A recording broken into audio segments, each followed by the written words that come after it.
All right, welcome back to Flex Talks, the podcast, episode 284. Today on the show, Republicans are crushing Democrats in voter registration, and Trump is pushing for election integrity reform, which could push Democrats into a death spiral. Very good. Then the UK is toast. We have the proof. Then in Cringe of the Week, black people think they invented Atlantis. You're not going to want to miss that. And last but not least, in Urban Decay, we have multiple attacks on the Pizza Man. All this and more, it's Flex Talks, the podcast, episode 284, ranked the best news podcast of all time! Because words are just words until action actually starts. And actions speak louder than words, but at the same time, words speak louder than actions because sometimes it's the right thing to do. Very cool. Very cool. Flex Talks, the podcast, featuring Richard Grabboy.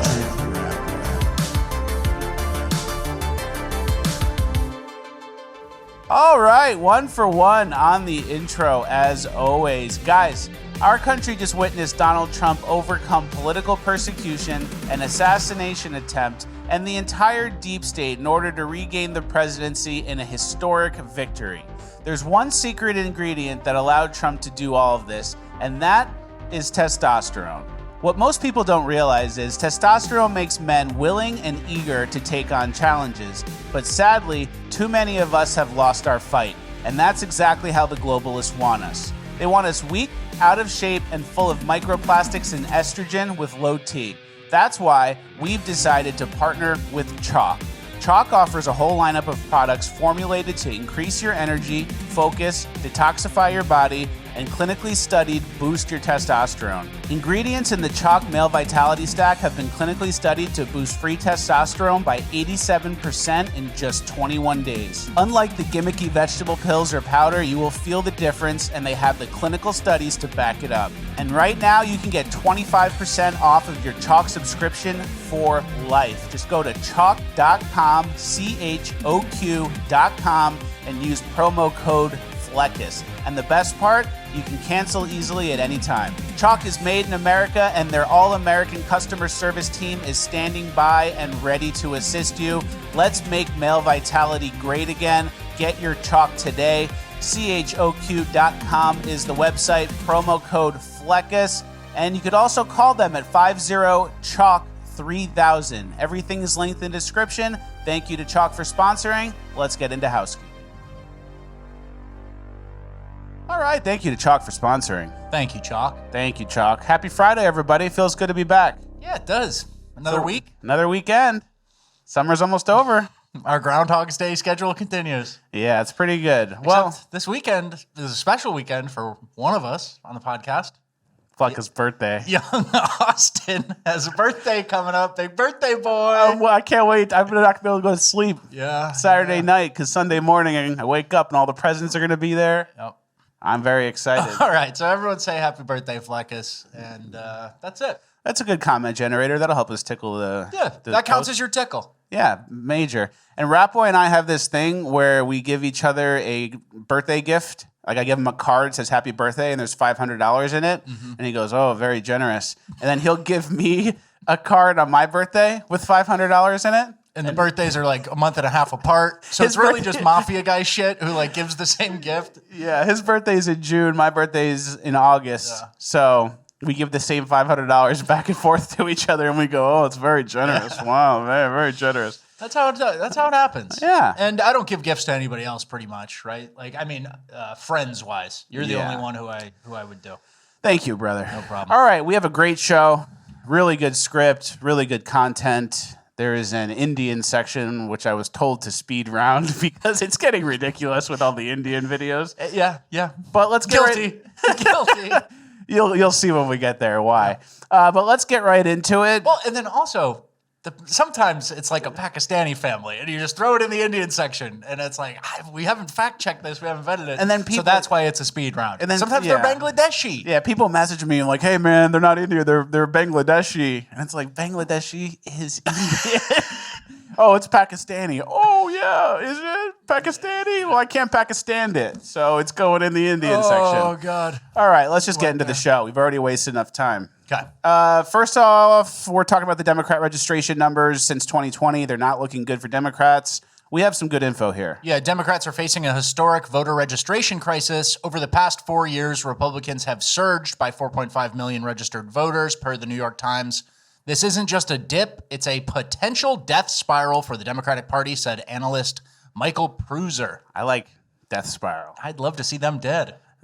In a spiral. In a spiral. With no voters. Yeah, non-violently. And then what's that, the context? It basically says the same thing, but it tracked 30 states that track voter registration by political party. Democrats lost ground to Republicans in every single one between the 2020 and 2024 elections, and often by a lot. That's what I like to hear. Yeah. So, and I mean, we're gearing up for 2026. Eventually, we still have, a year left. But a year turns into 6 months by the time all those campaigns start. And as long as we've been talking about the theme of cleaning up the election, mail-in ballots, other challenges to the law. And so all signs point to, usually the incumbent party loses in the midterms. And I'm seeing not much enthusiasm. The freaks on the left have been freak resist people the entire time. But the people on the edges are not exactly warming up to it. So we'll see. I mean, I'm not making any sort of bold predictions that we're going to still sweep it, but this plus a little gerrymandering. Which we're getting to here. The Texas gerrymandering worked. Yeah, Texas House has officially approved the 2026 congressional map, which will add 5 seats. We've been talking about this, but the House voted on it. It's passed. And apparently Jasmine Crockett's seat is now up for grabs. Yes. Which is pretty funny because now she basically has to run for president. We kind of cornered her. So she has to run for president. And we've covered how the Democratic Party, remember the DNC video we showed probably months back where it was all black women giving speeches and they were kind of incoherent. That one woman was singing like a slavery hymn. So they're going to get pressure from those types who have slowly been rising up in the DNC. Jasmine Crockett has nowhere to go. She just got gerrymandered out of a spot. So it's a recipe for her and Pete Buttigieg linking up to create the worst ticket in history. And imagine she's going to run for president because she can't win her congressional seat. Sounds backwards. Are you sure you want to run that person? You sure that's a good plan? She can't win in Congress, but that's why she has to run for president. Yeah. That's like what happened to Beto O'Rourke. True. We have a Gavin Newsome clip, which I thought was pretty interesting. It's on the same topic of election and election integrity. The issue of intimidation, which you saw today, I guarantee you that's a preview in front of voting booths and polling places all across this country. That's where ICE will be sent to intimidate and scare people. That's Donald Trump's America. That is not the vision of our founding fathers. And we need to... Founding fathers? Yeah. They thought illegals would be all around the polling places. We want the illegals to feel confident when they're going to cast their vote. He said that. Who would be intimidated by ICE at the voting polls? Only an illegal immigrant. Only an illegal immigrant. So he kind of gave it away. And he's been actually very active on social media and with his podcast and podcast appearances lately. Well, he's leading the gerrymander fight back, and he's seizing the moment in terms of PR. Yes, very true. And we have some insight as to who's on his team. Gavin Newsome's tweets are written by these two. And it's a Hispanic woman and I think a gay Jewish guy. Gay Jewish guy and a Hispanic woman with blue hair. Yeah. And they're writing his tweets that are copying Trump's all caps style. And so they need a team to copy a style and do it. I guess the idea was the important part, having the idea. What if we copy Trump's? But so he still needs a team to do it. So that's who his team is, which is very telling. And then, like we said earlier, all this is great. The data is in our favor. Things are going in a good direction, but it'll only help us and actually work if there is election integrity reform with mail-in votes and same-day voting and stuff like that. This is a clip from the Secretary of State in Colorado. Listen to what she says about mail-in voting. We are in conversations with our attorneys to make sure we're defending Colorado's elections. Look, mail ballots are secure. They cannot be hacked because they're a piece of paper. That is increasingly more important as Trump has made our elections less secure since taking office again. He's disbanded much of the federal government's work on countering foreign disinformation and is obviously taking cues about democracy from a dictator, Putin. taking cues from Putin on how to win the election. Putin would say, "Oh, use mail-in votes and vote them all for you." Yeah. So it's like the opposite. You're taking less votes in. And that was the same woman who accidentally leaked the passwords for the electronic voting machines in Colorado in 2024. Yeah, Jenna Griswold, if you guys remember that story. And the whole thing is, it can't be hacked. You have a piece of paper that's left pinned to a mailbox or dumped in a mailbox. Nobody sees where it began. If someone's filling it out for someone else, like, it can't be hacked. It's in a closed envelope and it gets there. Yeah, we're talking about the whole nexus, the start of it, right? Yeah, the whole process of it getting filled out by who knows who and then dumped off by who knows who. A chain of custody to a U.S. postal worker who, I guess most don't do anything, but there's no proof of it. And to say it's unhackable is just retarded. Like, I could go hack one. I would just go to jail maybe. Yeah. So I'm not going to do that. But yeah, collect your senior citizens' mail-in ballot. You request it for them, and then you go to their mailbox, grab it. Very easily done, and that's what was done in 2020. Yeah. And that's why there was a huge difference in number of votes from 2020 to 2024 for Joe Biden. Yeah.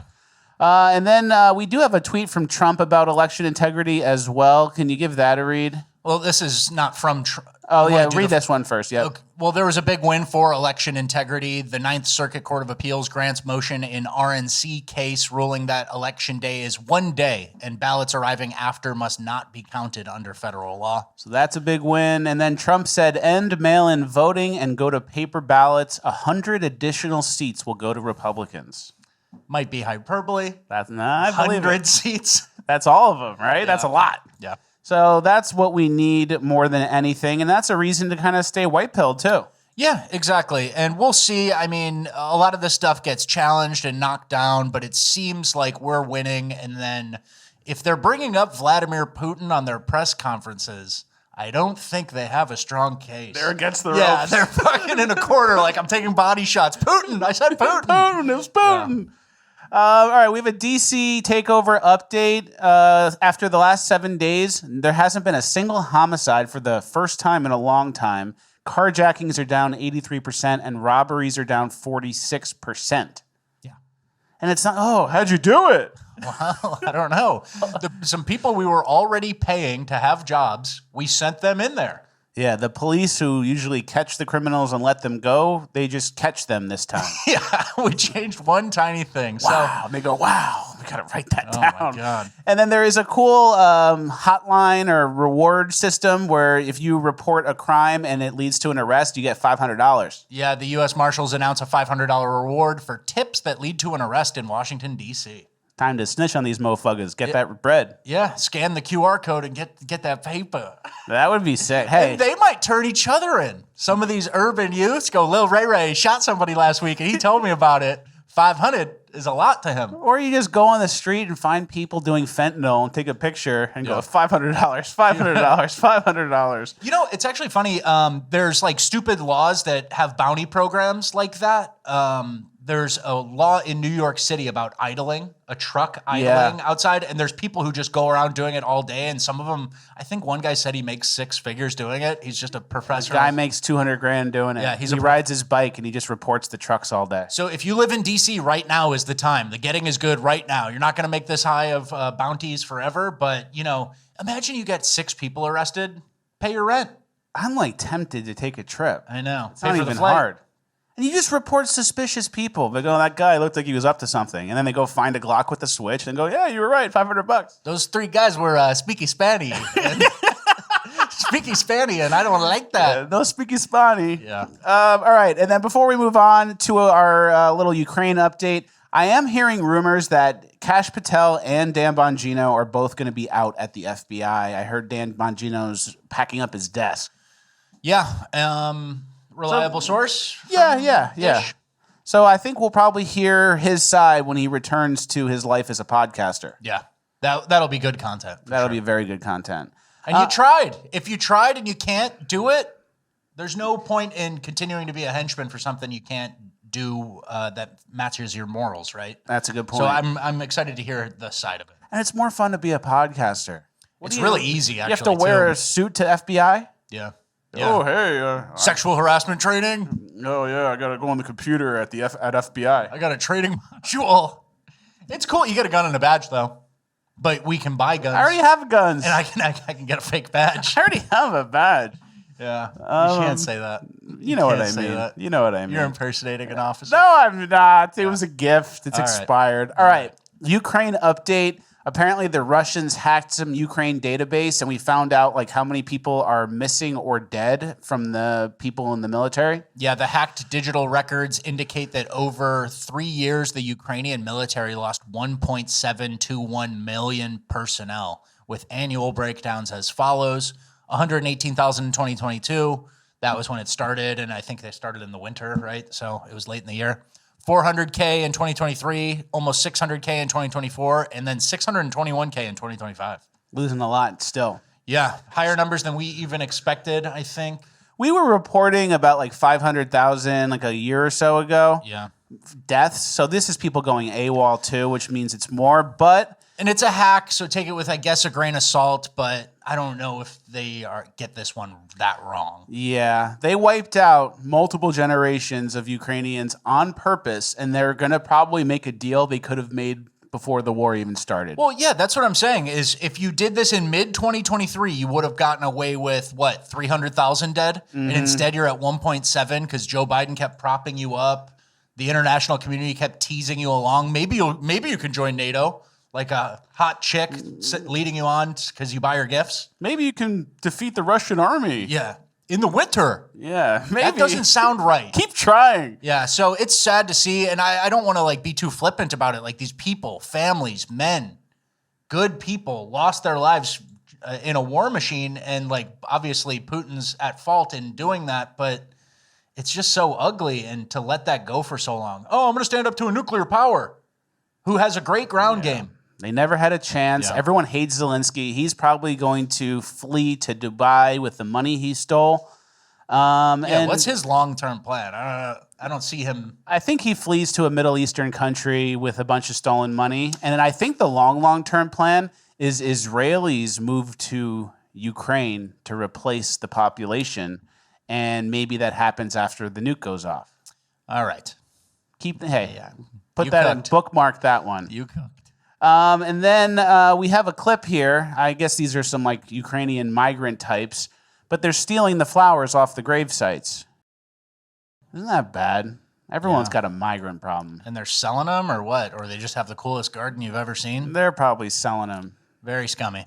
Very, very scummy. And what we were saying about Zelensky, just before we move on, imagine an entire era of your population has aggrieved brothers and an aggrieved father, someone who hates you completely. I don't think he can stay there almost. He can't, and that's why they've been postponing the elections, because you can't have an election during the war. He would get blown out in an election. They are going to be coming for Zelensky at some point. Heard it here first. Okay. All right, before we get into our migrant section, we have an interesting story here about the status of the school system in America and what we're prioritizing. It's a little bit of reading, but Richard can handle it.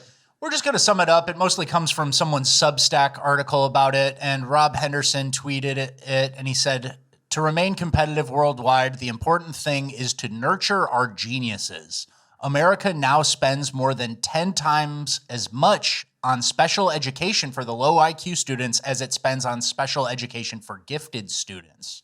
So that's the sum up. I'm not going to even do too much reading, but that's the thing. This guy's claim in the Substack says America spends 10 times more on special education than it does on special education for gifted students. And special education, I'm not being mean, Yeah.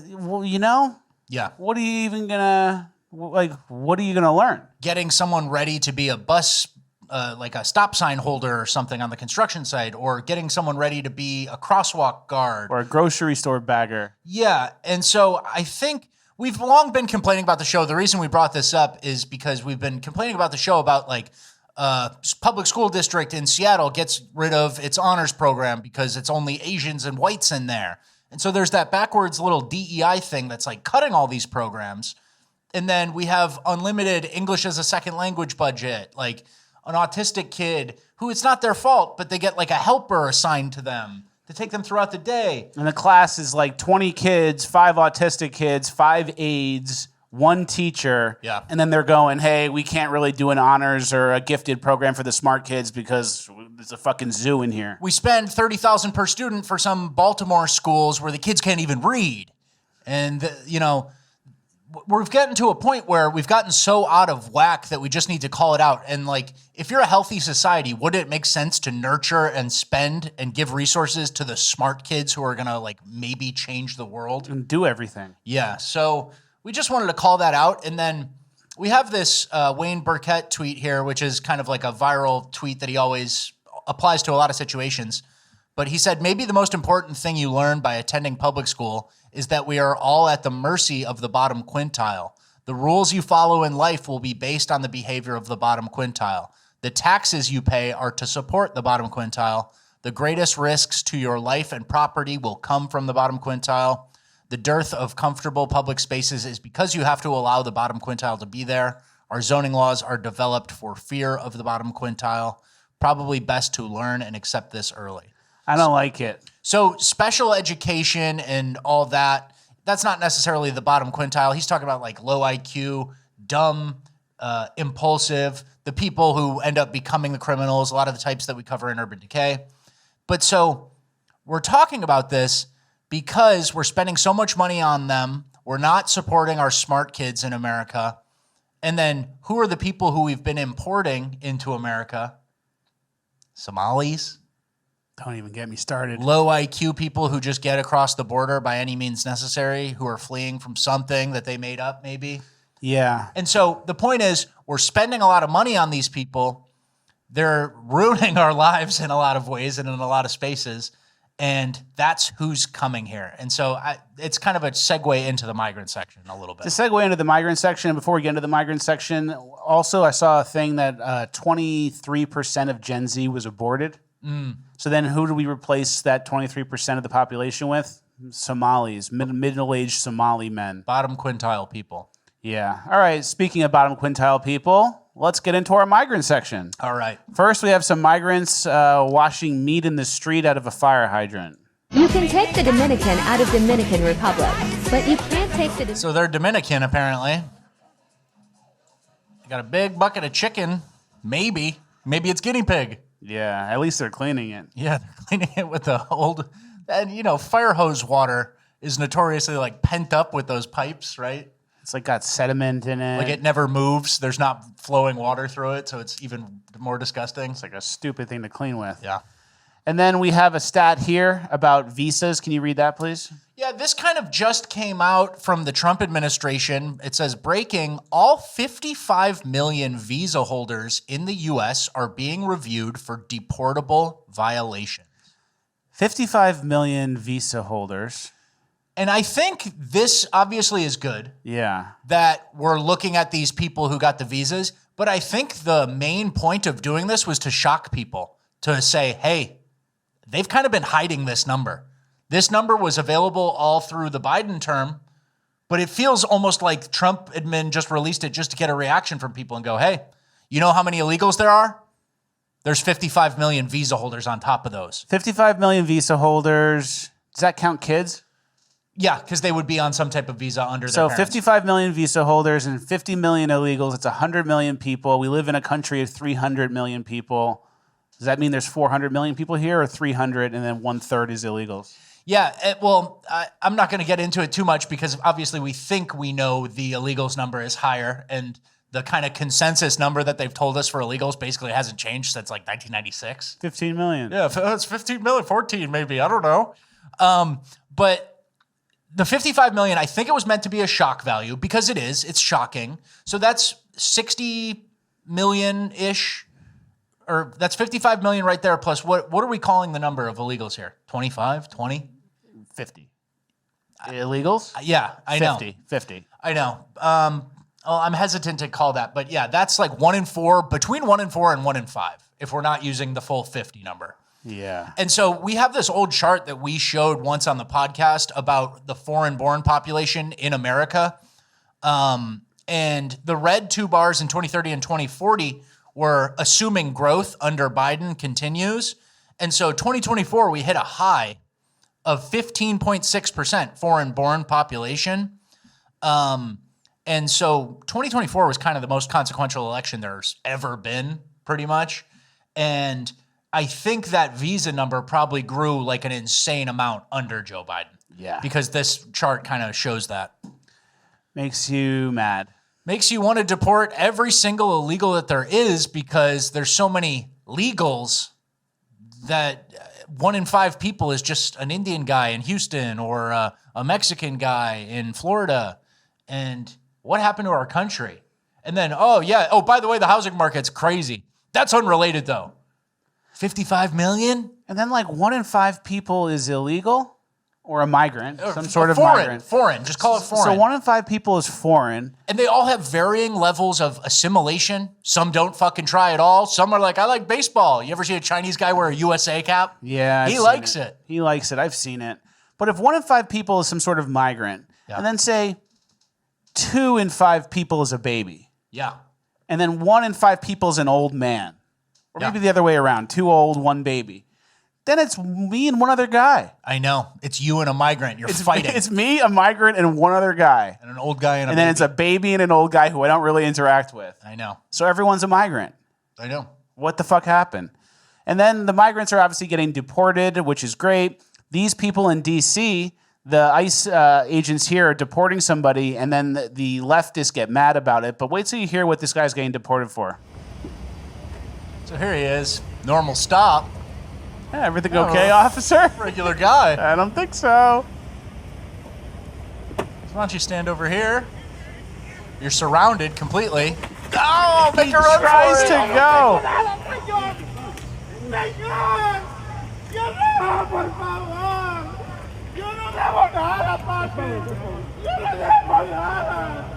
He keeps yelling, "Yo no tengo nada," which means I don't have anything. But yeah, they rounded up an illegal, and that was a big like, holy shit, masked ICE agents are tackling people. Poor guy. And people are defending the illegal automatically. They're just against ICE because ICE is bad and the illegal's good because he's brown. And we have a list of what he did. Yeah, he's from Mexico, had his final order of removal, entered the U.S. illegally 3 times.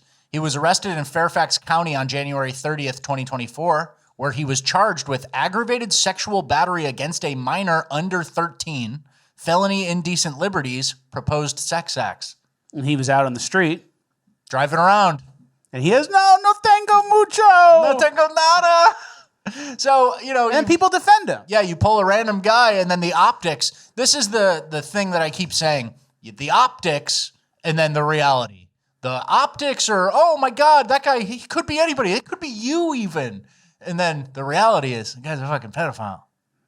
So bad. So that's who's here. And 55 million regular guys on visas. Plus you got 20 million of those guys.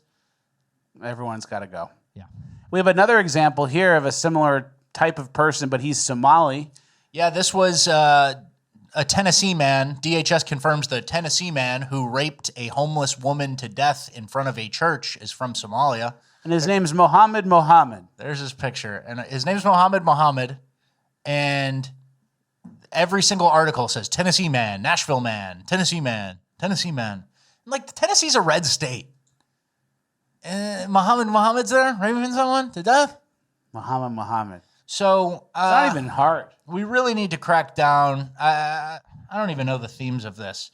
It's like our migrant section has become almost like we're not even halfway through the first quarter is basically the way I view it. Yeah. Like, we need to step on the gas harder than ever. These numbers are crazy. Legal immigration's crazy. We don't even know who's here. Mohammed, he can go to death. Yeah, he can go. He can really go. So, and then with these migrants comes weird diseases that the first world hasn't seen in like thousands of years.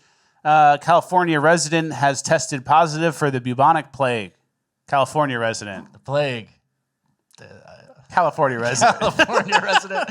Think about it. So Nashville man is Mohammed, and California resident with the bubonic plague is who? I was going to say Gonzalez. Yeah, probably. Maybe. Who knows? And if who has the plague? Actually, who has rats? Like Indian. Yeah.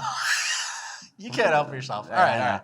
All right, and then if you guys think we're exaggerating, which you don't, we're keeping it 100. Are we making stuff up? Here's what going to high school in Minnesota looks like. There's so many Somalians in this bitch. Oh, God. Any place you walk. Everyone's Somali. How can you tell? Yeah, Their everyone's giant Somali. bulbous skull and invisible features. So everyone's Somali. And then I saw this tweet that kind of summed up how I feel about this whole situation. We've talked about this before. The Zoomers don't know the world before they were born thing. And this guy, Hey Wild Rich, I think this guy's a show watcher. He said, if you have lived in the USA for a while, you can remember the 90s. You remember when it was first world.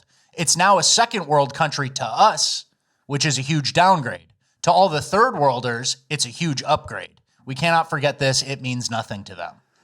And then So that's the point. So we're witnessing a decline, but they go, this is fucking great. The roads, the sewage, everything's all maintained. They give me all this free stuff. I live in a hotel. Yeah. So. And then the Zoomers, they were born into it. So they kind of just like, oh, this is what America is. This is what my life is. And then the Boomers kind of gave it away and they're going on a cruise somewhere and trading houses for millions of dollars. Or they're in a gated community. They don't see it. And they go, oh, which is fine. Good for you. We're a melting pot. Yeah. Everyone just wants a better life. Not good. We got fucked. So there's this weird age group of people, like older and mid-millennials and above, who kind of saw the whole decline. Went to a elementary school that was 95% white. You remember the one black kid, the one Indian girl, the one kid with the turban? Yeah, exactly. Now the Minnesota high school is all Somali. I liked him. It was a mirror. I know. And I used to hang out with them. That's the whole point. You have one or two, it's like, okay, fine. But they reach that critical mass, and then the country becomes something else. Very, very disrespectful. Yeah. We have an update from the Indian trucker. We're getting into our Indian section a little bit. Yeah. All right, so the Indian trucker, you guys know this. He failed all the tests. 2 out of 12 verbal questions he got right. 1 out of 4 traffic sign questions he got right as well. So he can't speak English. He doesn't know traffic signs. He's just an Indian guy who got a CDL. Yeah, so they administered an English language proficiency assessment to him, and he just got worse than an F. Yeah, worse than an F, killed 3 people. Mm-hmm. And we have some insight here. Someone commented on the video, our last episode, and they said something that was pretty insightful. Yeah, about the truck driver. It said, it's worse than you think. My brother got his CDL in 2013. And even then, there were Somalis taking the road test that were on their 9th and 10th attempt. It's not a cheap test either. And there were government programs for them to take the test each time. The testing company was happy to have them continuously retake the test because it was more money for them. And the government sponsored it to, get more Somalis on the road. Important for our national security. And they can't pass. So it takes 9 or 10 times. It's like, oh, keep trying. We need you out there, even though you can't be out there because you can't pass the test. Yeah. And then this next guy on Twitter, Volley, he made a good point about this as well. He said, also on the topic of Indian truck driver, it's been studied that below a certain threshold of IQ, people have zero emotional intelligence and an inability to think conceptually, like how would you feel in their shoes? Completely different types of humans. And that's what it looked like when he crashed and killed the people. He was kind of just standing there. And we've brought that up before, mostly in ruthless execution style murders and Urban Decay. They don't even think. They just go, all right, I got the money. Boom. Execute him still. Yeah. So that same low IQ inability to think or feel or be empathetic, that's why you saw no reaction when the family of 3 or whatever got killed in a split second. Very true. And then I found this online. It's about CDL jobs and how they're giving them away. We are going to play it at 1.5 speed, so it might be a little fast, but please keep up. I recently went undercover, posing as a non-domicile, non-English speaking driver with 0 experience to see just how easy and quick it would be to obtain a truck driving job in America. Now, the first thing I did is I went and I created a fake Facebook account, and then I typed in trucking jobs. And there's tons of Facebook groups just like the one right there that pop up. You join the groups, and right out of the gate, there's hundreds of posts like this right here. Assalamu alaikum, need Amazon drivers. Now, these Facebook groups are very, I guess you could say, utilitarian, because not only can you find these obscure non-domicile jobs, but you can also browse for active MC numbers with Amazon accounts already attached to them so that you can just buy the MC number from somebody else, duct tape it to the side of your truck, and you're good to go. There's a whole black market on these Facebook groups selling selling MC numbers with active accounts. So have you screwed your MC number up? Has a driver went out and killed somebody under your MC number? That's okay. Just get on this Facebook group and you can buy another one, print it off, and duct tape it to your door, and then show up at Amazon, and you can still haul their freight for them. Perhaps even you're looking to sell an MC number with an active Amazon account. You can do that also. Now, moving forward with the process, we're about 5 minutes in now. I reached out via text message to this phone number right here. I simply said, "Are you still hiring for Amazon driver?" A short time later, I got a phone call, and that phone call was a guy who I personally could barely understand. I was trying to emulate an accent the best that I could to remain cloaked, and the very first question they asked, which was the deciding factor if they would hire me, was, "Where are you from originally?" I couldn't say I was from America, so I lied, and I said that I was from India. They then took my information, and I got a phone call back shortly thereafter, and it was a 3-minute phone call with the guy who was sort of the head honcho over the entire operation, who told me it was totally okay that I don't have experience, that's not going to be an issue at all, and that they would be happy to put me behind the wheel of a truck, regardless of circumstances. But just wait, they actually informed me that they don't just do Amazon, they also do FedEx and USPS. They contract for those as well. Now, if you're a truck driver, or if you travel the interstates often, you guys know that Amazon, FedEx, and USPS is sort of the trifecta of misery that we all see being at the scene of each one of these massive wrecks where there's multiple people losing their lives when a non-domicile driver crashes into somebody. So they're regardless of circumstances. As long as you're from India. Yeah. So they're selling the MC numbers, which is obviously illegal, and they're putting civilians behind these giant trucks. Yeah. Pretty crazy. We're barely even scratching the surface of what kind of scammy industry it's become. And then the industry can be fine, like where American companies are still doing the right thing and doing XYZ all appropriate.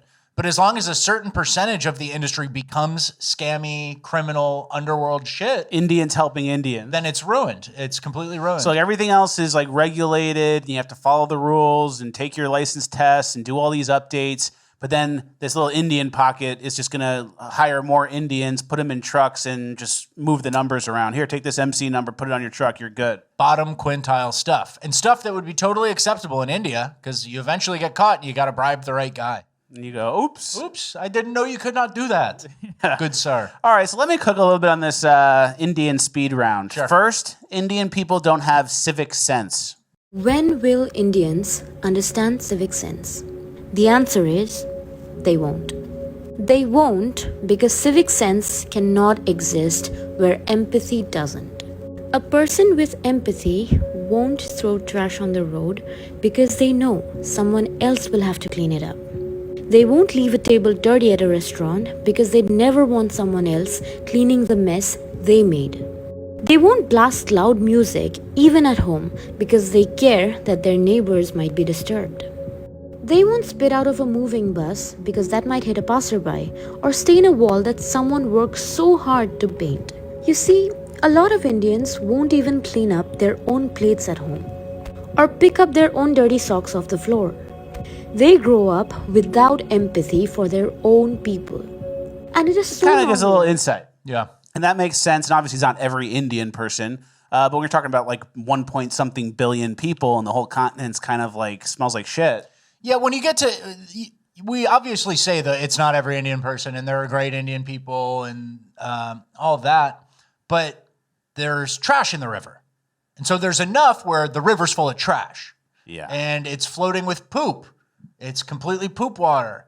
So there's enough where it's poop water. So whether or not that's a certain bottom percent or not who's doing it. Their bottom quintile is like the bottom 75%. That's of Earth, maybe. They're the bottom quintile of Earth. I mean, you got beautiful rivers. Like in India as a country, it's like they have tigers, jungle, like Taj Mahal. Yeah, well, apparently the Taj Mahal, if you take like non-Instagram angles, it's like not that impressive. Sewage right over there and some shit like that. I bet. Off camera. All right, we have another clip here. We can't get too bogged down in the Indian section, but this lady explains why she litters.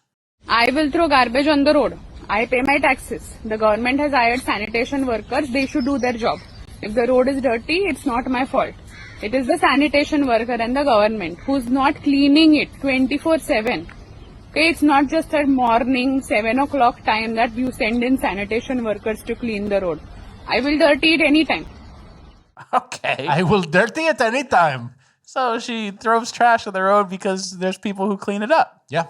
And they don't do a good job. Then she keeps throwing the trash. But they should. They should be cleaning it up. Yeah. So she throws trash. Morally, she's making the moral argument for it. Pretty good. Yeah. All right, next, this guy married his cousin, but it's not his cousin anymore. It's actually his wife now. Can you tell me, how did you first meet? She was my cousin. She's your cousin? She was. No, she's my wife. Okay, she's your wife? I get it. She was my cousin. Now she's my wife. It's that easy, bros. All right, next, this guy, it's pretty self-explanatory what he's eating. This is why I said maybe we should skip the Indian section this time. So he's adding an egg. Do you add an egg? Or is it just shit? I thought he added an egg to it. It's just shit in a naan. It's just shit in an envelope. An envelope? It's naan or something. It's some sort of bread. I do like naan. Yeah. Garlic naan, garlic cheese naan. Butter, dip it in the butter chicken. Buttered chicken. But that's shit. And then this is like, oh, this is Fulani culture. I don't know. Maybe it's not even Indian, but it's in the Indian section. They put a baby in the shit.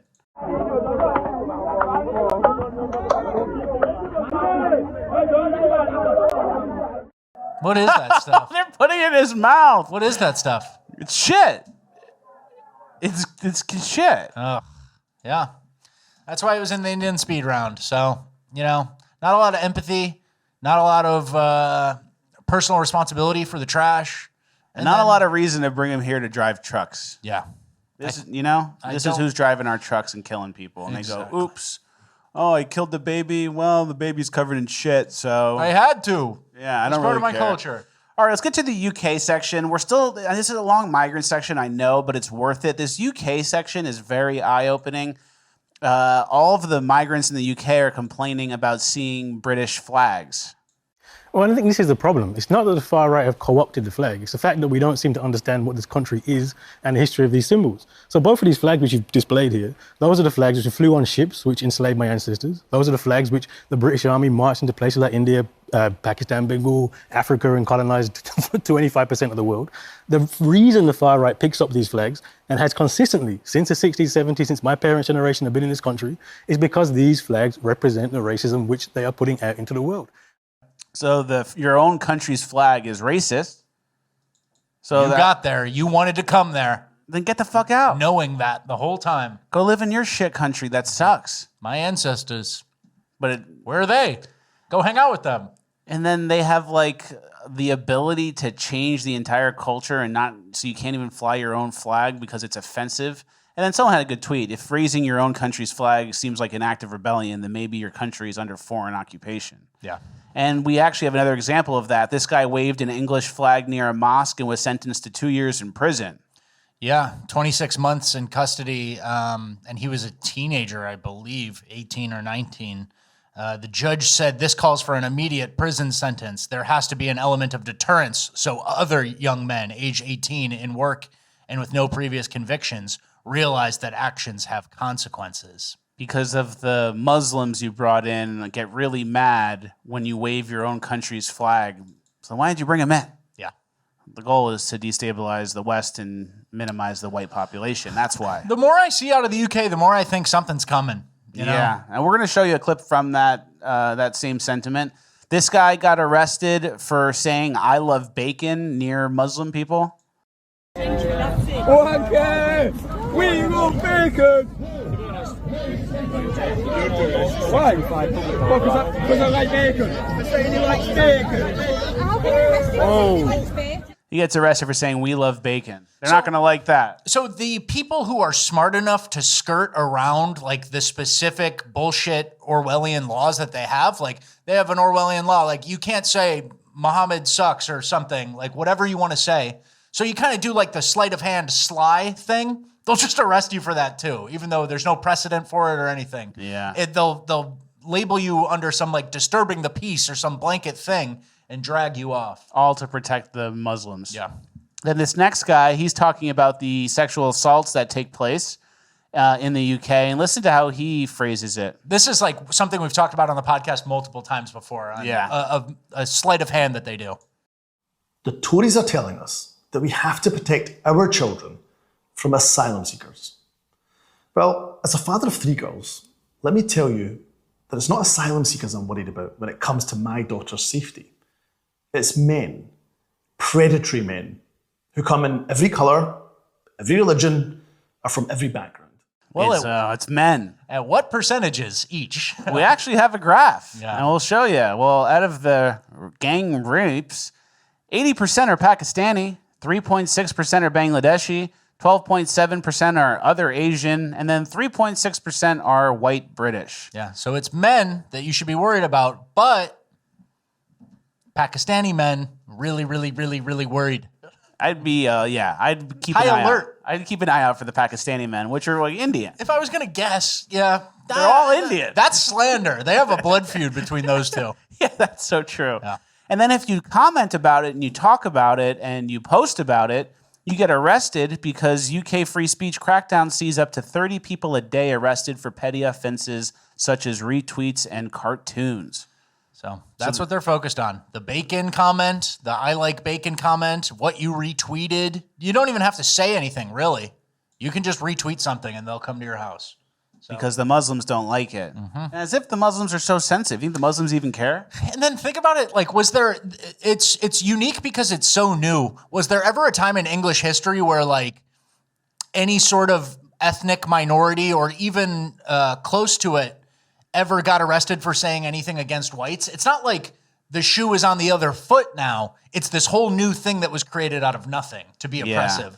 And the Muslims, I don't even think are offended, but they know the system works in their favor, so they just like capitalize on that. Yeah. And then they get like white British people arrested, but they're not, if someone says I love bacon, they're not going to go like, oh no, they're not even smart enough to get offended or be mad. I totally agree. And all it does, this sort of Orwellian law enforcement, all it does is paralyze the native population with this fear and creates a hesitation that allows them to stuff in even more newcomers, asylum seekers, Muslims, gang, blankers. And then by the time there is enough opposition to it, it's way too late, which is where we're at right now. It's already too late. Mm-hmm. And then this woman makes a good point about how the mosques play a call to prayer like 5 times a day. Get this, the English Christians within Leicester are having to listen to the Islamic call to prayer 5 times a day from 70 different mosques. Have a listen to this.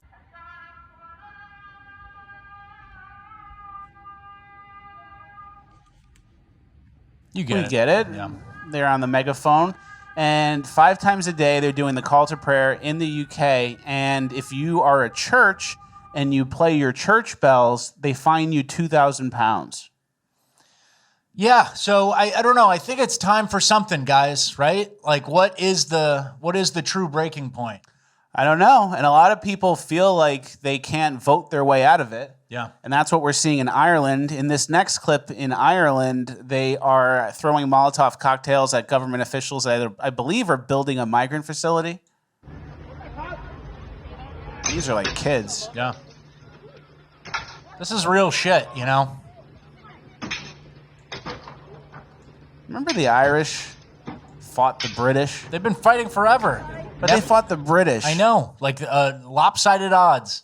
And they they died for it. They fought every day for it, and it was the British. And then you have like these Muslim gang, right, who come into your towns and your cities, and they just said, "Oh, whatever." And that's why I love to see the fight back, man, because nobody voted for this. Again, nobody voted for it. All right, well, that's the end of our migrant section. We're now moving on to the final page of housekeeping where I can say whatever I want. Please tickle and juice. You guys know the deal. Don't make me say this stuff, but tickle and juice, leave a comment. Happy birthday. I need it. Come on. I'm going to read every single one. If I don't see a lot, I'm going to think no one even cares about me. Yeah, might end it all. Yeah. Might go crazy. All right. Our first clip from the final page of housekeeping. Tucker did an interview with this insider who's talking about Anthony Weiner's laptop. Weiner's laptop had kill switches in it. It was filled with crap that wasn't supposed to be there. We never get to see it. Supposedly 9 cops watched the videos on Weiner's laptop. They had to keep leaving the room because they couldn't stand what they were seeing. And all 9 are now dead. And there's names and faces and deadness, right? They're real people. Now you can say, well, maybe they died for other reasons. I go, but it's still 9 cops. You know, it's like the 5 cops who died after January 6th, right? 4 of them were suicides. According to AI, there were about 80 cops really in the thick of things. 4 of them died from suicide. Pretty crazy. All 9 cops who saw the Anthony Weiner laptop files died. Wow. Pizzagate and QAnon's back on. Yeah, all right. Okay. Come on. Enjoy it. Have fun. That'll be fun for you. Also, I've been cooking on this theory. This is my theory that I made up. So Okay. all credit goes to me. Okay. But you know how Robert Mueller has dementia now? Yeah. Imagine the government using dementia as a weapon, weaponized dementia. And remember we reported on if you live near a golf course, you're X amount more likely to get dementia because of all the chemicals? I thought it was Parkinson's because of all the chemicals. I think it's dementia too. Okay. I think it's dementia though. So if you get all the chemicals over the years, so there's like a thing where like certain chemicals give you dementia. Imagine the government using dementia and like weaponized dementia on officials so they don't have to whack them. They don't have to off them and get sloppy and like, oh, Robert Mueller, you know, that doesn't sound right. But he has dementia. It's actually even better. Dementia as a weapon. Government using dementia as a weapon, all thought of right here. No one helped me. Okay. All right, next, these influencers are shooting a video at a restaurant eating all this food and something crazy happens.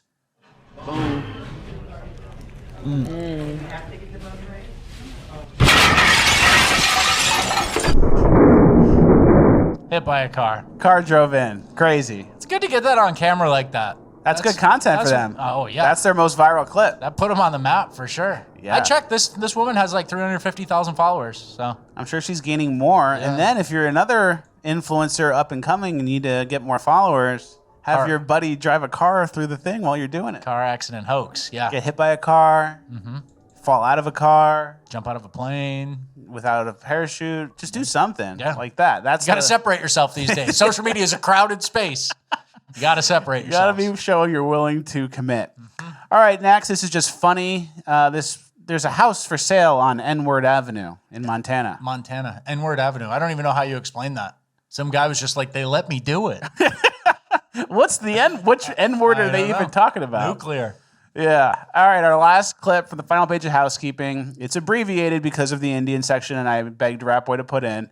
It's a schizophrenic. Put it in. Yeah. It's a schizophrenic simulator. So if you have schizophrenia, this is what it looks like. What you're about to see is a schizophrenia simulator created by someone who has schizophrenia on what it feels like to have these hallucinations. Check it out. Look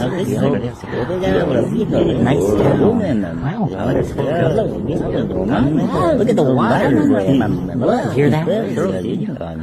Oh my God, it's a bird. Oh, you see the bird? So cute. Look how close you are.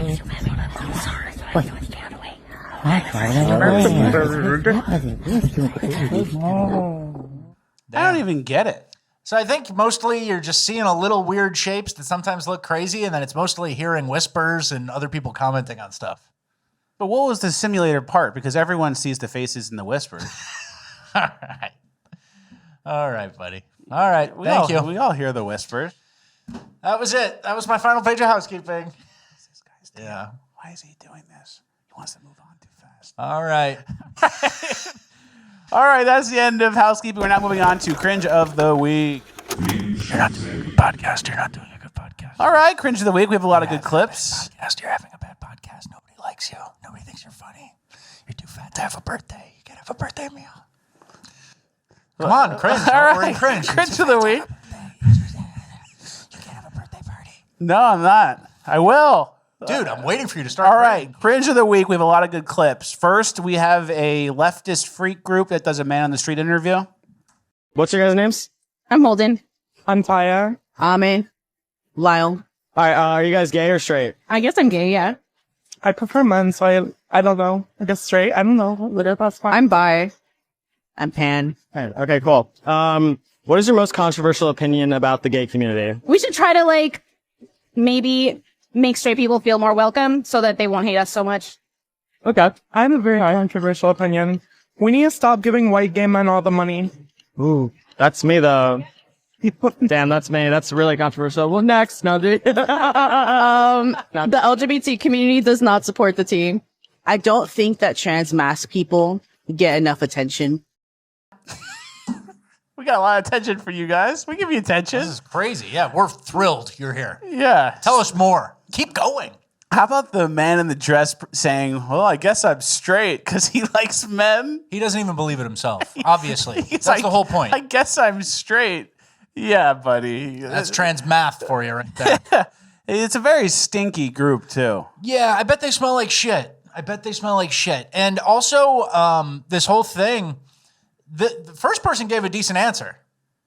we need to be nicer to regular people. Yeah, you're alienating a lot with your stinky, bad opinions. And then the next couple of answers are all about like, oh, this is what should happen. We need to stop giving money to gay people, as if there's a big banker at the top, like it's deal or no deal, saying, here, gay white man. Only going to the gays I like the best. All this money is for Peter Thiel. And it's funny that, like, for an inclusive group like this, there's still an anti-white agenda. Like, the problem in the community is the white gay guys are getting all the money. They're mad. They're disgruntled. So they're all inclusive, but not for white people, even when you're in the freak LGBT group. But we got beef. And you guys got to be nicer to trans mask people. Everybody as a whole. We got to give them more attention. Yeah. Well, I'm happy to be doing that. Mm-hmm. We give them plenty of attention every Tuesday and Friday. Welcome to the Thunderdome. It's called Cringe of the Week. And then we have some more trans stuff. This trans teacher is no longer working because they're not respecting her pronouns. Well, I just wanted to jump on here and make this video real quick. I've been getting a couple messages from former students of mine who are showing up at open house and realizing that I'm not there. Unfortunately, I will not be teaching for this upcoming school year. It is now illegal for me to go by my name and pronouns at work. The people that didn't want people like me to be teachers succeeded. Why is he getting messages from the students? Oh, yeah, what platform? You Snapchatting these kids? Yeah, you texting? Sir, are you Snapchatting children? You texting at 1 a.m.? The people who wanted you out succeeded. Yeah, we'll call you Michael. If you come to work, we'll call you Michael. You still have a job. But we're not doing that, so you're going to quit because you can't tell the kids what you're up to sexually? Can't come to work as Katie. Yeah, sorry. Elections have consequences, and state elections have consequences. This is probably a school in Tennessee or something. Yep. Kentucky, any random state like that. And yeah, maybe you should have saw the writing on the wall a little bit. Yeah. And you're not supposed to be around kids. Yeah. That's it. Like, point blank, that's it. And then this guy's probably mad because he can't recruit more trans people and LGBTs anymore. And that is their goal. And Trump said it best when it comes to the motivations. That's why they want men playing in women's sports. That's why they want transgender for everybody transgender. You said it best. That's why they want transgender for everybody transgender. Similar to everything is computer. Yeah, in a Tesla. Everybody transgender. For real. So that's a victory. That's a good sign. It's a little bit of uplifting gold and cringe. We have another piece of uplifting gold and cringe. California park ranger fired after helping hang the transgender pride flag on popular Yosemite monolith. Yeah, so a non-binary park ranger was fired by Yellowstone National Park or Yosemite National Park after they were caught hanging a transgender pride flag from the park's famous El Cap rock formation in May. And she goes on to say, it was my off time, so it's my First Amendment right. You're fucking fired. Yeah. Get the fuck out, like a baseball umpire. You're out of here, and you're not even non-binary. You're just a girl. You're a girl with autism. You got some autistic tendencies. Yeah, you're a girl. Stop doing non-binary. Yeah. All right, let's get to our next story. We're getting some victories. This is like real tangible cultural wins. Like, yeah, the fat pig guy, he can't go by Katie anymore. Yo, you put that flag up, you're gone. Yeah, Katie's not the name for him anymore. And also, by the way, he kind of alluded to messaging some students, so make sure we are going to look into that. We are going to look into that. Make sure your kids aren't messaging Katie. Mm-hmm. All right, our next story has something to do with trans. At what time did the kids message you? With the notepad out, like stuff like that. Is old school detective. Yeah. Writing it down, filing a report. Mm-hmm. Next, we have a girl who was approached and complimented, and she's not happy. An old man literally just stopped me and said, I don't mean to be rude, but you are absolutely gorgeous. And I looked at him and I was like, and I just turned around and like, and then I'm thinking, like, is this just me deeping it too much? Like, is he actually just like trying to be nice? And then I'm thinking, wait, no, that's me, my people-pleasing brain switching on and trying to like excuse the fact that he just outwardly said that I'm absolutely gorgeous, which is just like so unnecessary. Is that weird? Or am I just really deeping this now? I just find that so weird. Don't say that. That's just weird. You're in public in skin-tight underwear. Like attention is what you're looking for, and it's an old man who couldn't even like hide it. Yeah. But if you look at how skin tight, I'm not even gonna. And he said the most tame thing too, like just a pretty good neutral compliment. Like, Yeah. you're gorgeous. You're gorgeous. You know, a nice He thing. didn't to say some vulgar shit. He didn't. What he wanted to do to you. He didn't Pakistani grope you. Yeah, he didn't do the Pakistani two-hander, the lunge. You know, and she's wearing skin tight underwear. Yeah. And I don't want to even ask Nick to zoom in. We're not going to do it. But if you look at the lowers, you're not leaving much to the imagination. Yeah. You can see him in Nina. Yeah. Yep. It's right there. Yeah. And you go, why is everyone looking at me? Why is everyone talking and complimenting me? And here's the thing I think is a problem. Single guys, like young men, will see clips and scenarios like this, and then it'll make them kind of like resent and not like women. And then they'll go like, oh, forget women. I'm not being chivalrous. I'm not going to hold a door open. I'm not going to compliment. I'm not going to be nice anymore. And then they're going to be jaded because of women like this. And then when they actually meet a nice girl, they're not going to hold the door open. They're not going to compliment. They're not going to do all the things that are chivalrous traditionally. And they're not going to actually have a chance with the nice girl because their behavior changed from bad behavior from a girl like this. Yeah, it's sort of a death spiral that everybody gets less out of it because the social contract has been broken for a while now. You're in your underwear and I can't say anything to you. Yeah. They're like playing Which a I trick. get. If I was in my underwear, I'd be like, don't say anything to me. But then why are you wearing your underwear? Yeah. It's a weird catch-22 almost. It is a catch-22, and it's going to negatively affect people, and then they're not going to get the nice girl because they're not nice anymore, and then there's going to be less nice girls, and then they're going to prove their own point in their own mind where they're not going to be meeting nice girls because they're not acting chivalrous. And you're not even going to approach anybody. And that's one of the things I've seen too. It's both the way women react to it and the social media reaction. I saw a kid, it might have been like a social media post from like a middle schooler or like just barely in high school. And this kid gave a girl a note and it was like, hey, blah, blah, blah. Like, I'd like to get to know you or something. She just posted it and it like went viral. And so there's this like, a girl's going to get in front of a TikTok camera and be like, hey, story time. This fucking loser tried to ask me out. And it's like, you're watching it like you pale as a ghost. And so what are you going to do? You going to go for it or never approach a girl again? You shoot your shot in the 80s. You say, yeah, she was a liar. She's a lying bitch. Afterwards, there's nothing. Yeah. But yeah, I get nice what you're saying. Tits. Yeah. Either she goes, thanks. I get what you're or, saying, though. Ew. Yeah. So it's bad. And then I found another post of this girl where she says, why my ADHD has made me single my whole life. So she's single. You know? Yeah. I don't really like it. And then I also saw someone post about HR, and I'm going to try to tie it into this. Stefan Molyneux, he said, why didn't we need HR departments before women entered the workforce en masse? I think that's an interesting point because men just handled it and they would go do their job. And if someone gave them a problem, they'd say, fuck you, or they'd get a drink and solve the problem. And now there's like women everywhere. And you can't say that because it made Debbie uncomfortable. Oh, you can't compliment her outfit. And it's like, why are there even fucking broads around? Yeah. You know? I agree with that. Let the men just do the work. Why do we got Debbie here? Yeah. Why is Debbie here? Why is Debbie here? And that's an interesting point. You had nurses. You were always nurses, you know? Yeah. But you don't had need to the office. you had to get on the laptop. Yeah, had to. Marketing jobs and stuff. It's real stupid. All right, let's get into our Blacks Invented Everything section. We mentioned this in the intro. Lovely section. Guys, I did not know this. Atlanta is Atlantis. Atlanta is Atlantis. Atlanta is Atlantis. Atlanta is Atlantis. Atlanta is Atlantis. Atlanta is. They're still doing the repeating.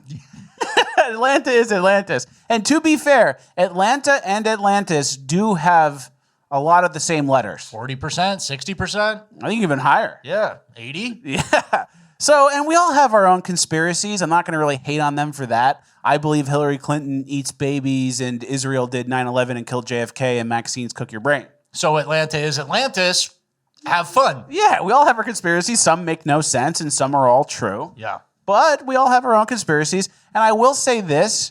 If you guys are claiming to be the creators of Atlantis, you'd think there'd be a little more swimming proficiency within the group. I was going to say, like, the underground city or underwater city. We were great swimmers, and they stole that from us too. I don't know. I don't really see it. And and then we have Joy Reid here, who's kind of reiterating the same message. They can't fix the history they did. Their ancestors made this country into a slave hell. But they can clean it up now because they got the Smithsonian. They can get rid of all the slavery stuff. They got PragerU. They can lie about the history to the children. They can't originally invent anything more than they ever were able to invent good music. We black folk gave y'all country music, hip hop, R&B, jazz, rock and roll. They couldn't even invent that, but they have to call a white man the king. Because they couldn't make rock and roll. So they have to stamp the king on a man whose main song was stolen from an overweight black woman.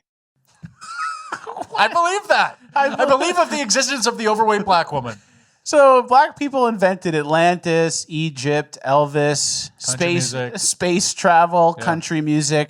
But Africans still live in the Stone Age. They still live in mud huts. Most of them. They need Mr. Beast to drill their water wells. Yeah. And then, like, we have a meme here, Rome 2,000 years ago, Africa like an hour ago. Yeah. And keep in mind, we have this graph of, we showed this last episode, nothing has been invented within the green area of this continent. Absolutely nothing ever, not even writing, zero.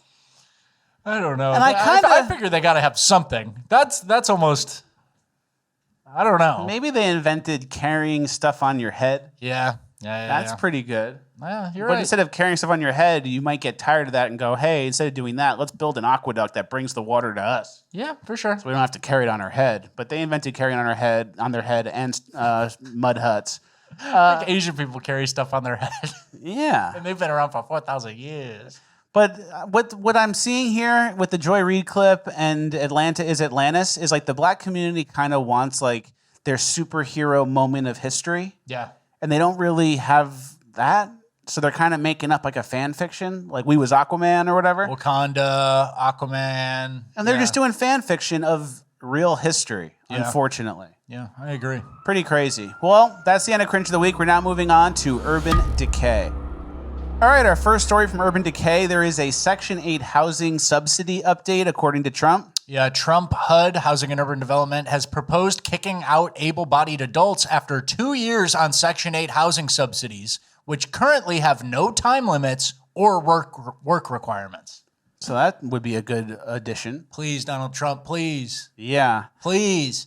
And this whole no conditions thing, you guys, I think we may have even mentioned this on a previous episode, appreciate that you lived through the golden age.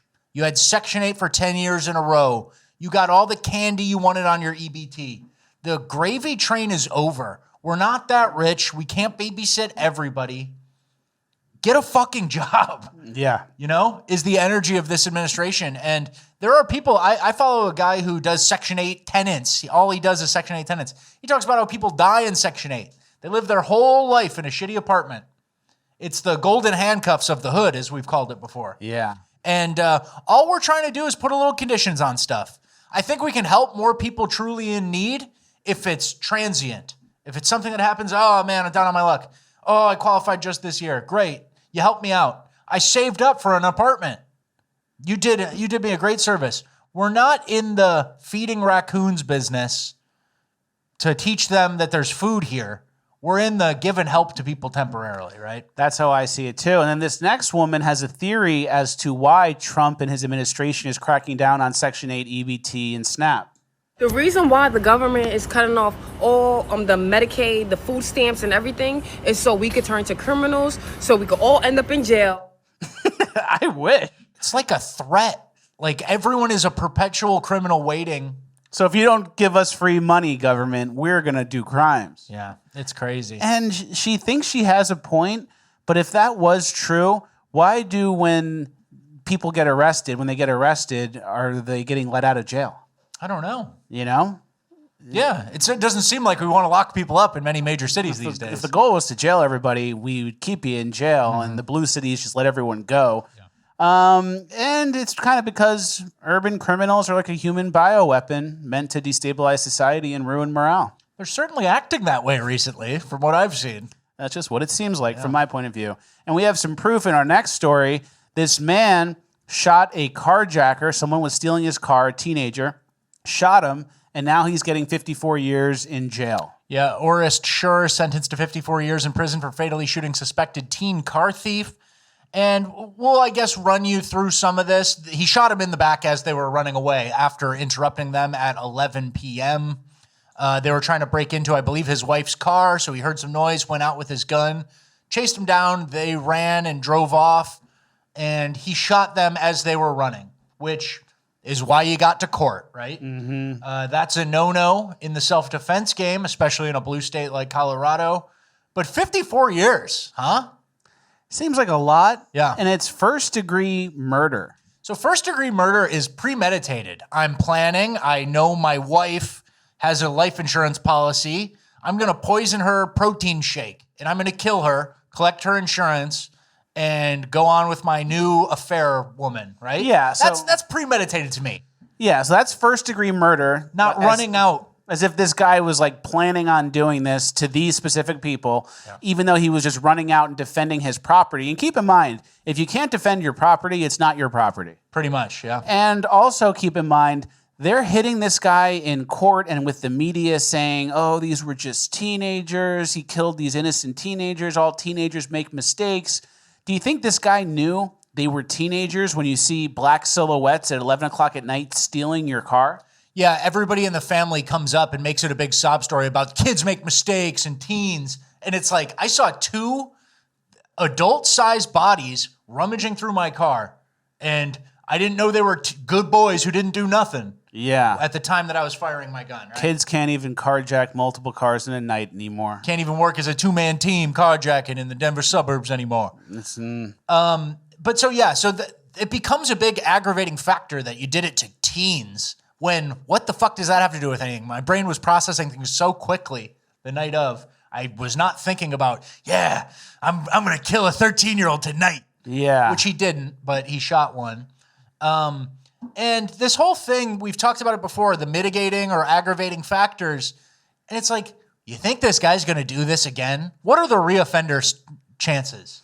The carjackers, was that their first carjacking and that was the last one? No more?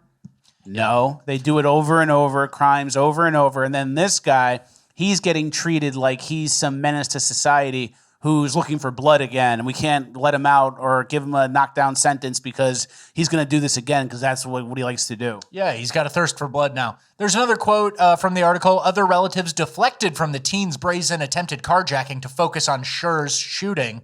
You know, kids make mistakes. And so I always teach my kids and my family, like my nephews and nieces, about consequences and repercussions. We're not trying to excuse any wrongdoing of Xavier or wrong they were involved in. That part that's messed up is Orest Schur's car was never stolen. It was never stolen because he interrupted the car thieving. Because the guy stopped it and he had a gun. And then Mimetic Sisyphus had a good point about that. Well, they said the car wasn't even stolen. Sounds a lot like the shoplifter caught inside the store saying, I didn't even leave the store yet. Anyway, jailing this man was an injustice, and may every car thief catch a bullet. And also, 54 years. You get 54 years for, like, murder. Real premeditated, heinous shit. Like, bad stuff. RAPE, you don't even get that much. Yeah. And they give him the full thing. And the DA who charged him was the same DA who let that freak migrant go who tried to kidnap kids from the elementary school. Wow. The DA? DA. Same DA. Okay. Because I think that might have been a judge's decision almost. Well, maybe it's the same judge. The judge. DA dropped charges? The DA dropped his charges and then charged the other guy. Okay. So, and if it's not, it's the judge, but it's the same person. And I think this guy had probably not the greatest representation lawyer-wise if he got charged with first degree on like a split-second decision like that, which is so crazy to me. Or the court was stacked against him and they said, no, we're not going to listen to your objection there or your ruling, because premeditated when you're in the heat of a moment and you're like pursuing people. Doesn't make any sense. So head on a swivel. Head on a swivel if you're defending your property in Colorado, right? Yeah. And our next story, man. And obviously it wasn't the best. It wasn't a clean shooting. He shot these kids running away.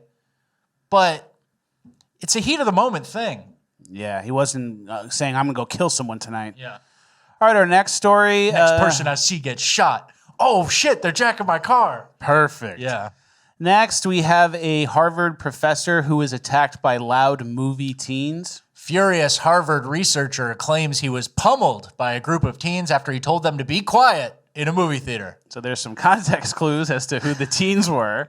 Yeah, he was reportedly beaten, bloodied. Oh, he was seeing the movie Weapons, which we saw. That was a great movie. We liked Weapons. I would hate if some black teens ruined it. Me too. And it was Thursday. He asked the teenagers to quiet down several times before the group allegedly began pummeling him. They were disturbing and clapping and screaming all the time. He asked for respect, and when he tried to leave the theater, the teens wouldn't let him exit. They made a wall. They wouldn't let me pass. They just beat the shit out of him. And the article doesn't mention anything else. And he got punched and didn't fight back. Yep, he just took it. Because he'll get in trouble. It'd be first-degree knockout. They were all dressed in all black, too. So seeing movies. Who does and that? Shit. Seeing movies. Who's loud in the theater in all black seeing movies and shit? Let's see if we can context clue our way into this. All right, let's get to our next section. We have Pizza Man attacks. This woman attacks the other woman at Little Caesars.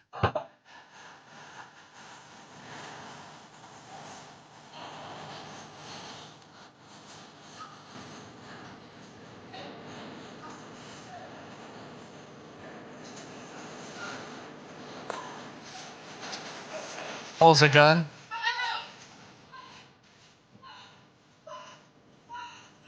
Reaches for the gun.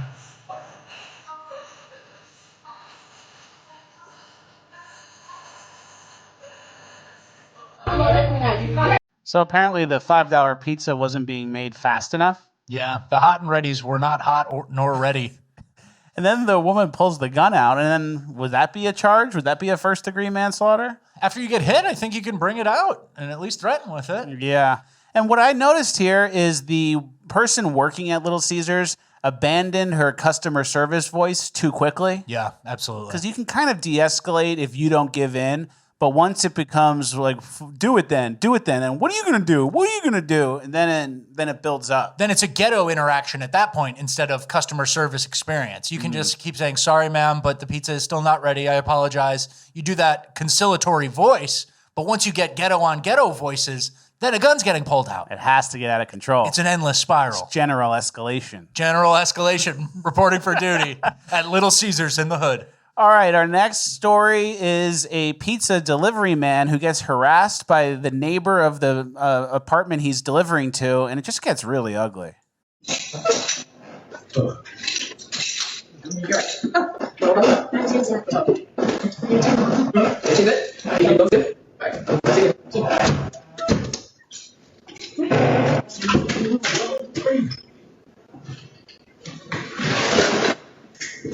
Starts taking pictures.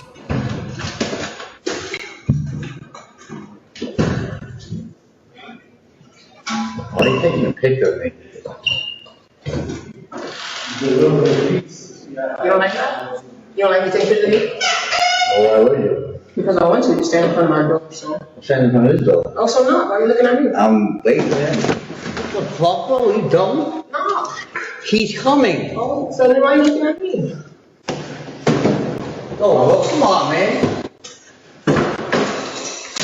Come inside. You knocked the pizza down, bro. Step inside. Come on. Step inside. I ain't hit no bell, man. Step inside. She's saying step inside so she can shoot him probably. There's a gun maybe waiting. I don't know. General escalation as well. General escalation. I'm assuming this is because he's white and oppressing her and shit, even though he makes $3 an hour. Yeah, like this is the least oppressive type of white we have, the pizza delivery white. There's only one ranking underneath him, the unemployed white, the EBT white. And this guy just, the only thing I can think of is it's race or something. This is a weird black lesbian girl who wants to pick a fight with just some like underpaid white guy. And she's acting hard. My least favorite type, one of them, is like lesbian who thinks she's a man and it's like, bro, let's go, bro. And it's like, a waiter could beat you up. What am I even dealing with here? Yeah. A line cook would clean you up. Yeah, not my favorite, but general escalation as well. Yeah, pizza. Lots of attacks on the pizza man. It's crazy. I don't get it. All right, next we have a New York City demon that gets pepper sprayed. It is still pepper spray season, as a reminder, and this is another perfect use of it. So this guy is in a demon costume, and he's approaching the elderly woman, and she's warning him, and she douses him. That little girl, even a girl can get you. Good use of the N-word spray. Yeah. That was her only chance. If she didn't have that. You know, you're right. You're right. Pepper spray? What did I call it? The N-word spray. Oh, no. Yeah, I mean, oops. Oops. All right, let's end urban on some funny stuff. We have some bad names from the week. First, we got piece of shit. We've shown this before. I just saw it again. Piece of shit. And then next we have Stantavius DeMarcus Underwood. Stantavius. Maybe he goes by Stan for short. Yeah, Stanley. Hey, Stan. And then we have Jaquan Jeremy Niamathali. Jeremy. Yeah, all right. That's normal. Nisparkle. Nisparkle Shayon Jones. Nisparkle. Nisparkle. Nisparkle. All right. Oh, I want to see my name Nisparkle in the lights. These are good ones. Yeah, these are new. Here's my favorite one. Desi McKenzie, LeBret, McKenz, Hagens. LeBret. Desi McKenzie, It's like LeBret. Brett, but Yeah. French. Yeah, LeBret. LeBret. LeBret. He was an explorer. I think he discovered some lakes in Wisconsin back in the early 1800s. LeBret. Yeah, he was with Marquette, right? Marquette. Desi McKenzie, too. Sean Quirida. Tracia. Starks. Yeah, there you go. Sean Quirida. Call These him are all Sean. Call him Sean for short. You got Stan. You got Sean. And these are all people who have been arrested, believe it or not. It's really sad. What? Well, don't let that get you down and depressed. We're now moving on to Uplifting Gold. And we have really uplifting stuff today. Easy. All right, first clip of Uplifting Gold. We have young black people who are using guns correctly. Holster. Oh, good for them. That's good. I'll see you apply for ICE, please. Yeah. Use it for good. See? There's a spectrum, everybody. Yeah, there is. And next we have... Wait. That girl had a switch, though. One of them had a switch. And she's practicing, like, not doing it like in a self-defense way, but practicing like, where are my Little Caesars? Where are my Little Caesars? Why it ain't hot ready? Do something. No, they're good. They're great. Those are good kids. Have fun. Those are good kids. There's a spectrum. There's all kinds of people. Like the Indians, same thing. They're smart Indians. Brilliant. Smart guys. They go Google CEO. Yeah, they get up there. But then when they start hiring only others, then I start to go crazy. And then when the Microsoft campus looks like Mumbai, I start to go crazy. Good point. So, all right, next, this kid is talking trash and pushing a teacher, and then a cop comes and suplexes him. You can't spoil it like that just because you're lazy at the end of Uplifting Gold. All right, this kid... Give him another run. All right, this kid... already spoiling This kid's causing problems at the school, and... You won't believe what happened. And something happens at the end.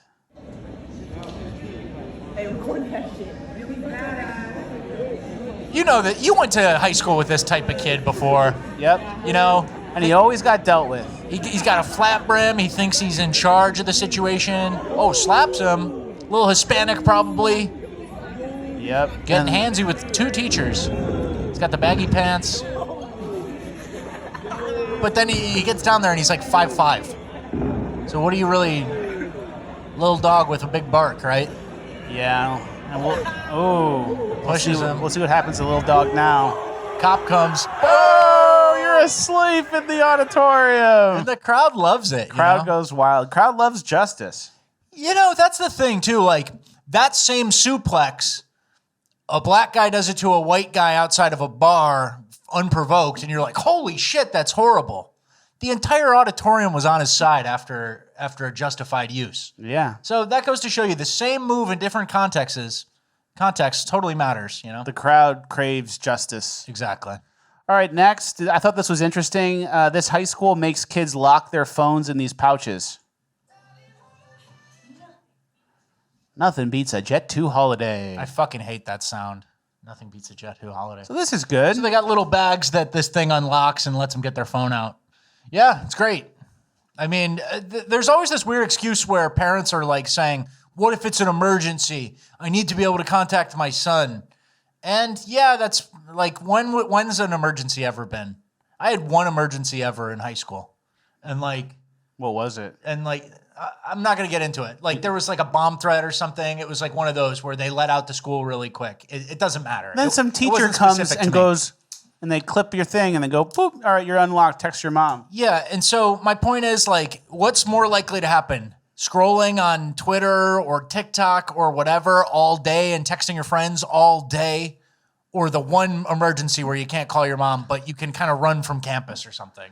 To be fair, there's a lot of migrants, so there could be more migrant-based emergencies.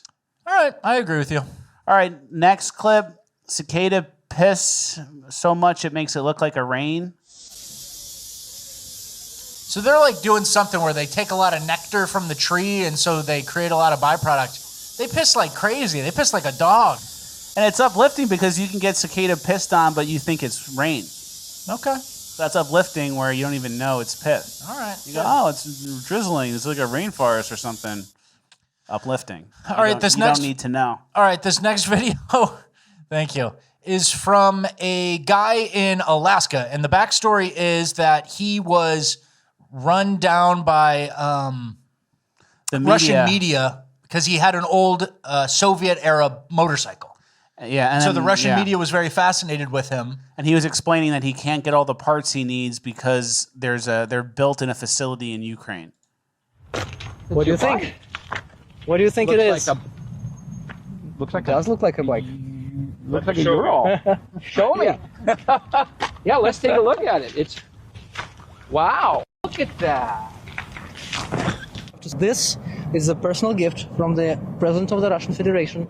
Very good. To you. Very good. It's just it's kind of crazy. What was your reaction when you were told that they were going to give you this bike? Was this like, did you think this was a hoax? What was going through your mind? Absolutely, I thought it was a hoax. Because they don't know me, I don't know them. There is no reason why they should give me a bike. I haven't. He's not pro-Russia enough. I know. I'd be like, oh my God, Putin's the best. I'd go crazy. And look at this beginning of the video. 2 Idealis trucks in the background. Great American company there. Yeah, that is good. But this guy doesn't even appreciate Russia at all. Yeah, Putin. He goes, I don't know why. I think he didn't want to piss anybody off. I think he was playing it safe. Yeah, because he's like, I didn't do anything to deserve it, and I'm not doing anything in return. It's just a gift. I don't know why they did it. I would be like, Russia's the best. This was awesome. I'd love to meet Putin. Fuck Zelensky. Give him what he wants. Get that factory up and running. Thank you to the Russian people. I'd love to visit Russia one day. You know, a lot of diplomatic stuff, like small little things like that, make a big deal and go a long way. Like, I remember there was some Russian girl or some American girl during the Cold War who wrote a letter to the leader of Russia, and he just kind of like invited her. And it was like a random American girl getting invited, and those little things help, and that guy didn't help level it up. Hey, Russia, respectfully, if you somehow see this, I don't really ride motorcycles. Yeah. I don't want a motorcycle because it's actually dangerous, and migrants will like run you off the road. Uninsured migrants on the road, yeah. I'm sure you guys can understand.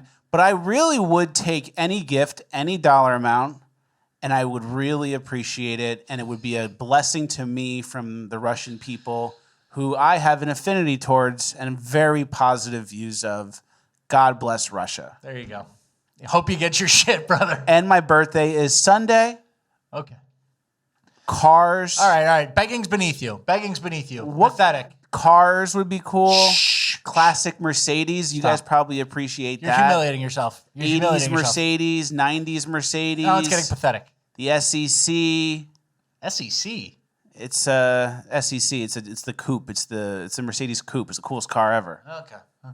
I thought you were talking Alabama versus Tennessee or something. No. Just classic Mercedes, Russia version, please. All right. Love you guys. All right. Our Pyramid Icona clip of the week is these people ran into a burning house and pulled the dogs out. Homeowners weren't home. Hey! Break the window. The whole house is gone anyway. There's my brick. Dad, your shoulder.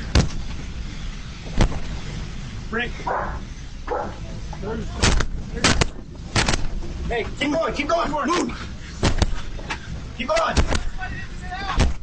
All right, that's what we're trying. There's a dog in there. Move. Hold my eyes. Take your hands up. All right. Come here, doggy. Get down. Come here. Sit in the bathroom. Enzo, be careful in there. All right.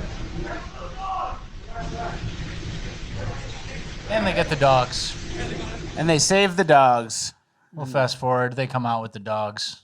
And they pass them off. I would have got the door in one push. Feels good to be that third guy after they loosened up the door a little bit who gets it on one kick. Yeah. That was nice. I'd go, that was me. Yeah. And that was very nice. Yeah. Save the dogs. Aware neighbors, right? Yep. But you know who doesn't do that? Who? Pakistanis. Oh, yeah. They go in there. You know what they do to the dog. Sex crimes. Or they steal your shit. Yeah, they go crazy Oh, on your shit. watches. I was just helping. Yeah. And when you catch them. And then you get lucky. Your dog survives because they left the door open after they robbed you. And the media comes and goes, Pakistani heroes save the dogs. Import 40 more. Yeah. Right now. All right, that's the end of the episode. We have one shout out. I got a little depressed. The migrant section, you know? The UK migrant section is bad. Shit pisses me off. And we're not allowed to say, like, oh, they should have a revolution or something. It's getting to that point when you can't even say anything in your own home country about the decline of your home country and criminals. And you're getting, like, destroyed and RAPED by low IQ Muslim people that shouldn't even be there. And you can't say anything about it. If you say anything about it, you go to jail. That would make me... People went to war for less. Yeah. A long time ago. I don't know. A lot less. And I'm not telling anyone to do anything, but when something happens, I would understand. I'm going to completely understand. I'm going to go, well, what did you think is going to happen? Yeah, That's going to be my initial commentary. All right. So other than that, I mean, that can kind of hurt the tone of the show a little bit when it gets too dark. Yeah, well, that's why we have Uplifting Gold. You can get pissed on by a cicada and not even know it. Save Enjoy. those dogs. All right, we have one shout out. Happy birthday to my mom. Oh. Happy birthday, Mom. Close to I remember. you? Yeah, 2 days before. I remember when you were born. That's what she says to me. She says, my mom says to me, too. Happy birthday. I remember when you were born. Yep. It was a hot August day. Different, totally different experiences. Hard work for your mom, you just showing up. Yeah, and I'm glad I'm here. And without you, I wouldn't be here and there would be no show and Rap would have nothing to do. And you showed up with little bow legs, too, right? Yeah. I was too big in the womb. I was 10.5 pounds. God bless your mom, yeah. And I had to wear a little leg cast to straighten my legs out because I was all cramped up in there. Oh, man. But happy birthday, Mom. Love you. Thank you for watching all the way through and watching every episode. And I got you some flowers. Lovely. All right. Thank you guys for watching. We'll see you on Tuesday.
the show